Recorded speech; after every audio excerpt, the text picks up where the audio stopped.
Alguna vez el silencio ha gritado más fuerte que cualquier palabra. Para Ayo, el silencio era un manto pesado, una armadura invisible que, lejos de protegerlo, lo convertía en una sombra más fácil de pisotear. La lluvia de aquella mañana de noviembre parecía confabularse con el gris perenne del Instituto Antonio Machado, enclavado en el corazón de Usera, un barrio madrileño que era un crisol de acentos y pieles, pero donde la suya, de un negro profundo como la obsidiana, a veces parecía brillar con una luz que atraía miradas no deseadas. Tenía 17 años, aunque la carga que llevaba sobre sus hombros delgados le había sumado una década de sombras bajo los ojos. Su pelo corto y ensortijado recogía las gotas de lluvia como diminutas perlas antes de que se deslizaran por su frente. Ropa sencilla, colores neutros, la mochila casi vacía, aferrada al pecho como un escudo. Nochevieja. ¿No ves por dónde pisas? ¿O es que la oscuridad te confunde? La voz de Borja, rasposa y cargada de una falsa jovialidad, restalló en el pasillo abarrotado. Ayo se encogió instintivamente. No había Nochevieja alguna, solo el eco de una burla que Borja había encontrado especialmente divertida desde que un profesor despistado confundió su nombre, Ayo, con Año. La estupidez de la confusión solo hacía la mofa más hiriente. Borja, 17 años también, piel pálida que contrastaba con su pelo oscuro y engominado, complexión robusta alimentada por horas de gimnasio y una dieta de autoimportancia. Siempre flanqueado por David y Carlos, sus dos satélites, réplicas menos carismáticas pero igualmente crueles. Un empujón accidental de Carlos hizo que Ayo se tambaleara, sus libros estuvieron a punto de caer. «Cuidado, fantasma, que te deshaces», siseó David, con una risita ahogada. Ayo no dijo nada. Aprender a no decir nada había sido la primera lección no escrita en el Antonio Machado. Bajó la cabeza, murmuró una disculpa inaudible y se escurrió entre la multitud, sintiendo sus miradas como agujas en la nuca. La pequeña cicatriz sobre su ceja izquierda, recuerdo de un tropiezo similar hacía meses, latió levemente. Entró en el aula de literatura justo cuando sonaba el timbre. La profesora, Sofía Ramírez, 30 y pocos, ojos castaños inteligentes y un aire de cansancio que no lograba ocultar una chispa de idealismo persistente, ya estaba en su mesa revisando unos papeles. Sofía llevaba 2 años en el instituto y había visto pasar muchas historias por aquellas aulas, algunas luminosas, otras como la que intuía en Ayo, cargadas de una tormenta silenciosa. Borja y su séquito entraron haciendo ruido, arrastrando las sillas. Durante la explicación de Sofía sobre el romanticismo, los susurros y las risitas contenidas provenían de su esquina, siempre acompañados de miradas furtivas hacia Ayo. «Algunos parecen espectros de verdad, profe, viviendo en su propia oscuridad», comentó Borja en voz alta, lo suficientemente alto para ser oído, lo suficientemente ambiguo para evitar una reprimenda directa. Sofía suspiró internamente. «Borja, si tienes algo que aportar sobre Becker, adelante. Si no, agradecería tu atención», dijo con una calma que le costó mantener. Ayo se hundió un poco más en su pupitre. En su cuaderno, debajo de los apuntes sobre rimas y leyendas, un esbozo rápido tomaba forma. Una figura estilizada, oscura, atrapada entre zarzas afiladas, con una pequeña mariposa intentando alzar el vuelo desde su hombro. Sofía desde su mesa lo percibió. La sensibilidad de Ayo era un faro en la niebla, pero temía que la propia niebla terminara por ahogarlo. Al final de la clase, cuando el aula comenzaba a vaciarse, Sofía anunció: «Para final de trimestre, como proyecto especial, vamos a trabajar en algo diferente. Lo he llamado Voces silenciadas, historias de Usera. Quiero que exploréis vuestro entorno, que busquéis esas historias, esas personas, esas realidades que a menudo pasan desapercibidas. Podéis presentarlo en el formato que queráis, un mural, una serie de fotografías con texto, un corto documental, relatos, poemas, una performance. Lo importante es la autenticidad y el mensaje». Un murmullo recorrió la clase. Borja resopló: «¿Voces silenciadas? Suena a rollo para raritos. Profe». Ayo sintió un vuelco en el estómago. Terror, sin duda. La idea de exponerse, de buscar, de hablar era paralizante. Pero bajo el terror, una minúscula, casi imperceptible vibración de curiosidad. Su voz, silenciada, era una descripción dolorosamente precisa. Los días siguientes transcurrieron con la misma monotonía gris. El acoso sutil, a veces no tan sutil, continuaba. Un almuerzo perdido del topper de Ayo, pintadas despectivas en la puerta de su taquilla, que aparecían y desaparecían con la misma rapidez con la que los conserjes las borraban, el aislamiento en los trabajos en grupo. Ayo se refugiaba en la biblioteca durante los recreos, fingiendo leer mientras su mente daba vueltas al proyecto de Sofía. ¿Qué historia podía contar él? Su propia historia era un nudo de miedo y vergüenza que no se atrevía a desatar. En casa, la situación no era mucho mejor. Vivía con su madre, Amina, en un pequeño piso en una de las calles más modestas de Usera. Amina trabajaba limpiando casas, turnos dobles la mayoría de los días, y llegaba agotada, con la preocupación grabada en el rostro. Veía la tristeza en los ojos de su hijo, su creciente retraimiento, pero Ayo siempre respondía con evasivas. «Estoy bien, mamá. Solo cansado del Insti. No quería añadirle más cargas». El sueño de una vida mejor en España, la razón por la que habían dejado atrás Senegal hacía 5 años, a veces parecía una broma cruel. Una tarde Sofía lo abordó discretamente al final de la clase. «Ayo», comenzó, su voz suave, «¿has pensado en el proyecto?» Él se encogió de hombros, la mirada fija en sus zapatillas desgastadas. «No sé, profe. No creo que tenga nada que contar». «Todos tenemos algo que contar», insistió ella. «He visto algunos de tus dibujos. Tienes talento, una forma muy especial de ver las cosas». Ayo levantó la vista, sorprendido. Nunca había enseñado sus dibujos a nadie. «¿Cómo?» Sofía sonrió levemente. «Los profesores desarrollamos una especie de visión periférica, y a veces los cuadernos abiertos cuentan más que las palabras». Hizo una pausa. «El aula de arte suele estar vacía por las tardes, después de las clases de plástica. Si alguna vez necesitas un espacio tranquilo para pensar o dibujar o lo que sea, puedes usarla. Y si necesitas hablar o material o simplemente que alguien eche un vistazo a tus ideas, mi puerta siempre está abierta». No lo presionó, no le dijo qué hacer. Simplemente le ofreció una llave invisible, la validación de su talento y un espacio seguro. Para Ayo, cuyas interacciones en el instituto se medían en grados de hostilidad o indiferencia, aquel gesto fue como un sorbo de agua en el desierto. No dijo nada, solo asintió levemente, pero cuando salió del aula, la mochila parecía pesar un poco menos. Esa tarde no fue directamente a casa, se desvió hacia el aula de arte. Estaba vacía, como había dicho Sofía. Olía a guarrás, a barro seco y a ese indefinible aroma a creatividad estancada y potencial latente. Había grandes ventanales que daban a un patio interior descuidado, pero la luz que entraba era suave, difusa.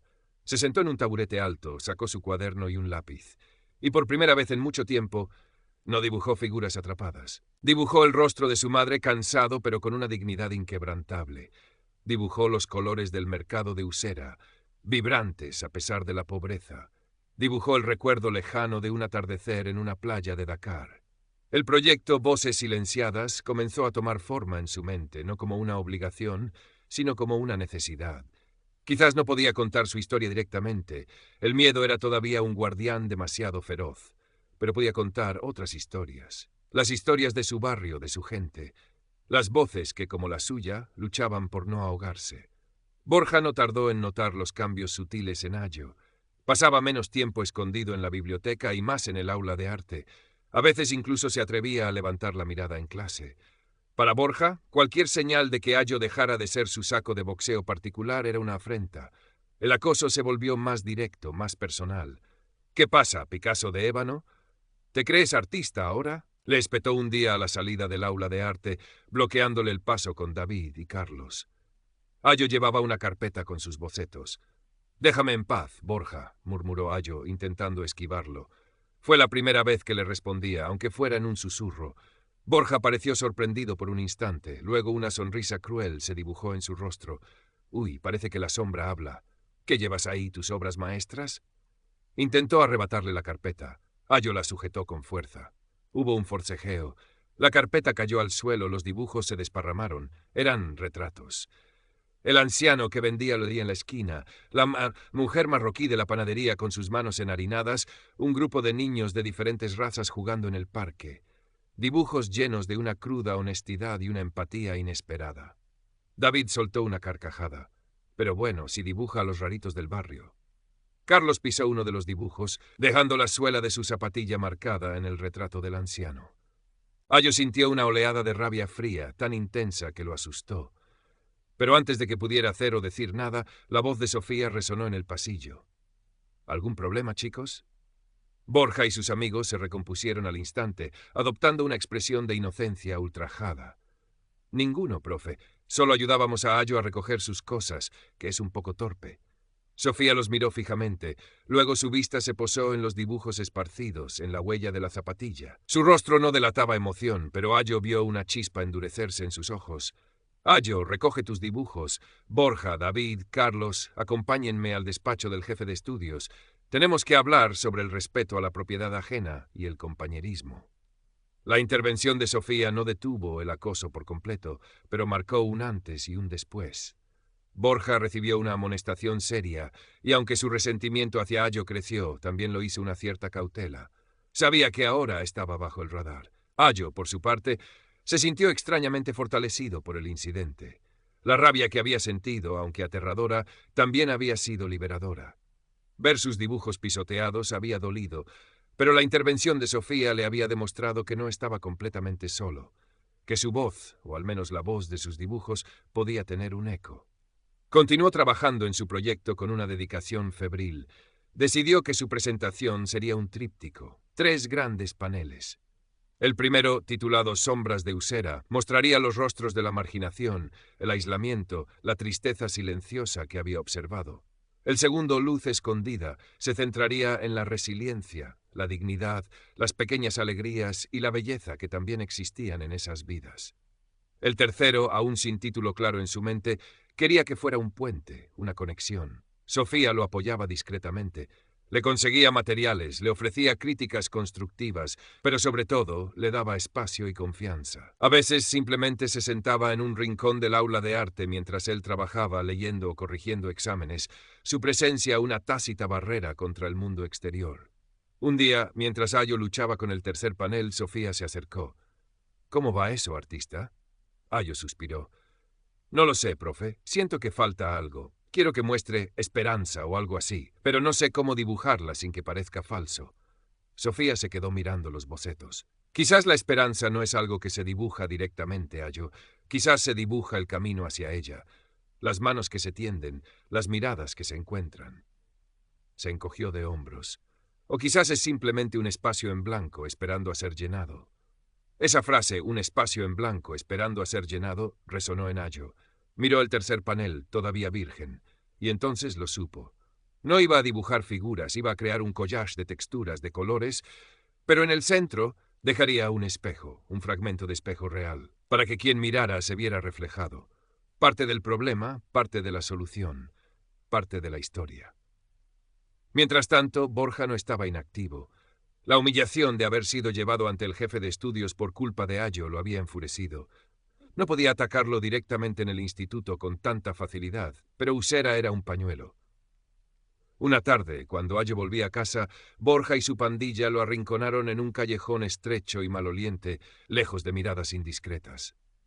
«¿Así que te crees muy listo, sombra?», gruñó Borja, su rostro a centímetros del de Ayo. El aliento de Borja olía a tabaco barato y a algo agrio. «Crees que tu profe te va a proteger siempre». Ayo temblaba, pero esta vez algo era diferente. La rabia fría que había sentido en el pasillo volvió mezclada con una extraña calma. Miró a Borja a los ojos. «No quiero problemas, Borja». «Pero los tienes», replicó David, empujándolo contra la pared. La carpeta de Ayo cayó, pero esta vez solo llevaba libros viejos. Sus verdaderos tesoros estaban a salvo en el aula de arte. Carlos le dio un golpe en el estómago. Ayo se dobló, sin aliento.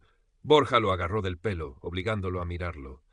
«Esto es para que aprendas dónde está tu sitio, y para que se te quiten las ganas de hacer el ridículo con tus dibujitos de mierda». Le dio un puñetazo en la mejilla. El sabor metálico de la sangre llenó la boca de Ayo. Lo dejaron allí, dolorido y humillado, pero no quebrado. Mientras se limpiaba la sangre del labio, una resolución acerada se formó en su interior. Su proyecto ya no era solo sobre las voces silenciadas de Usera. Ahora también era sobre la suya. Y se iba a oír. El día de la presentación de Voces Silenciadas llegó con un cielo plomizo que amenazaba más lluvia.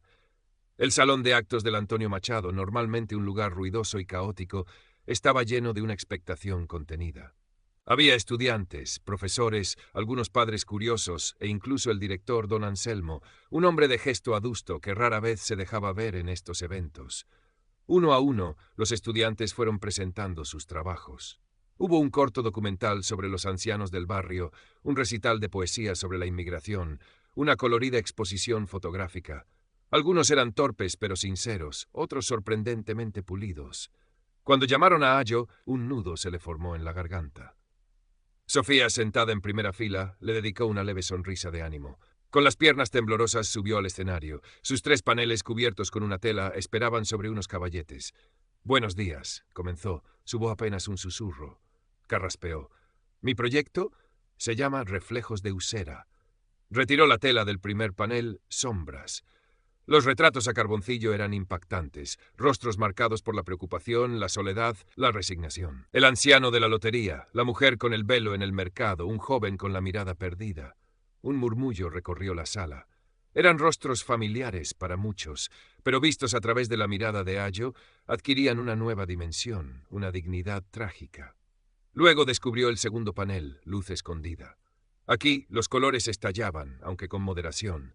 La misma mujer del velo sonriendo mientras amasaba pan, los niños jugando ajenos a todo, la mano callosa del anciano ofreciendo una flor de papel a una niña, pequeños gestos de resiliencia, de humanidad, de belleza oculta. Las expresiones de la audiencia cambiaron, se suavizaron.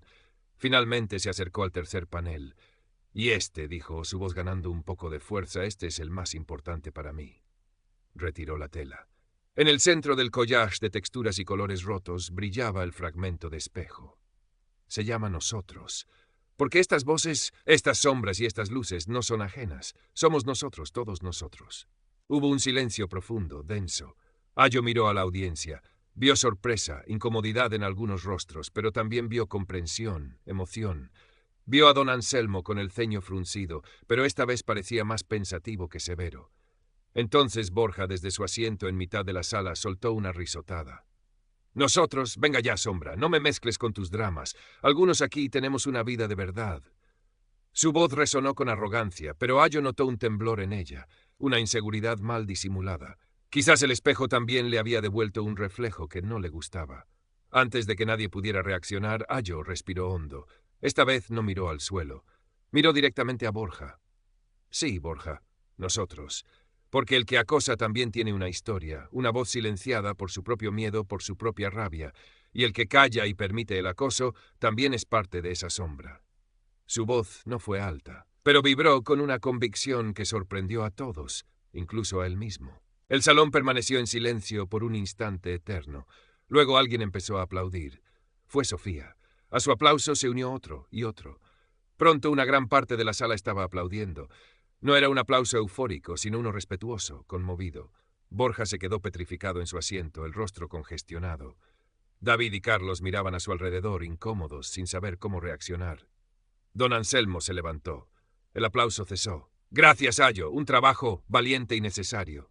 Sus palabras fueron escuetas, pero su mirada hacia Borja fue elocuente. «Creo que este proyecto ha abierto un debate muy importante en nuestro instituto, un debate que continuaremos». En los días siguientes, el eco de la presentación de Ayo resonó por los pasillos del Antonio Machado. Hubo reuniones de profesores, charlas en las tutorías, incluso un taller improvisado sobre empatía y resolución de conflictos dirigido por Sofía. Don Anselmo, fiel a su palabra, implementó un protocolo más estricto contra el acoso, y Borja, David y Carlos fueron los primeros en experimentar sus consecuencias. Una suspensión de varios días y la obligación de participar en un programa de mediación y servicio comunitario dentro del instituto. Borja no se transformó en un santo de la noche a la mañana. Siguió siendo arisco y resentido, pero la impunidad con la que actuaba se había esfumado. Su liderazgo entre los matones se debilitó. Algunos de sus antiguos seguidores empezaron a evitarlo. La máscara de tipo duro se había agrietado y lo que había debajo no era tan admirable. Para Ayo, las cosas también cambiaron, pero de forma más profunda. La invisibilidad autoimpuesta se fue disipando. Otros estudiantes que antes lo ignoraban o participaban pasivamente en su aislamiento comenzaron a saludarlo, a incluirlo en conversaciones, a preguntarle por sus dibujos. Descubrió que tenía aliados inesperados. La chica tímida de su clase, Lucía, resultó ser una poeta increíble, y juntos empezaron a planear una pequeña revista literaria y artística para el instituto. El chico de las gafas, Mateo, era un genio de la informática y se ofreció a ayudarles a diseñarla online. Ayo seguía siendo Ayo. Seguía siendo un joven de piel negra en un entorno que a veces le recordaba que era diferente.